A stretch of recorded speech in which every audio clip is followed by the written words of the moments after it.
এটা হচ্ছে তারেক রহমানের পেটুয়া পুলিশ। তাহলে তারেক রহমান বলুক সে আরেকটা একনায়কতন্ত্র কায়েম করবে, স্বৈরাচার কায়েম করবে এবং এখানে তার রাজত্ব কায়েম করতে চায় শেখ হাসিনার মতো। নাটক দেখছে আর কিছুই না।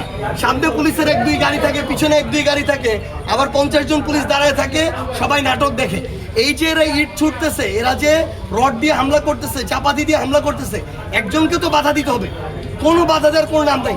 আপনারা দেখছেন আমাদের এক ভাই আলিফ, 18 বছর একটা ছেলে, চোখটা রড দিয়ে আঘাত করে চোখটা পর্যন্ত নষ্ট করে দিছে।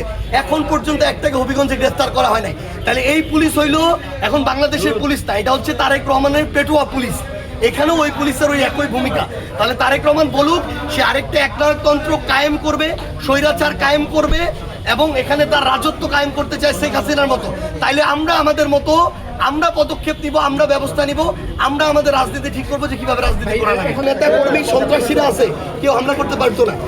আমরা ওই প্রোগ্রাম শেষ করে 5 মাইল বাজারের ওখানে দুপুরে খাওয়ার জায়গা ছিল, ওইখানে গেছি, রড নিয়ে আসছে, চাপাতি নিয়ে আসছে, আমাদের কাছে ভিডিও পর্যন্ত আছে।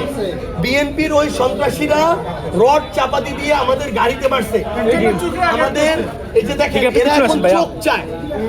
শেখ হাসিনা ছিল রক্ত পিপাসু, এই তারেক রহমানের ছাত্র দলের সন্ত্রাসীরা হয়েছে চোখ পিপাসু।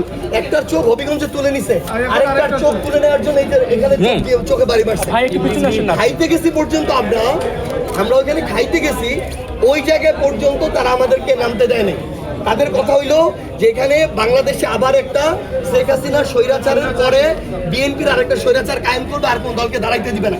এটা যদি হয় বিএনপির পরিণতি শেখ হাসিনার চেয়ে আরো ভয়াবহ হবে।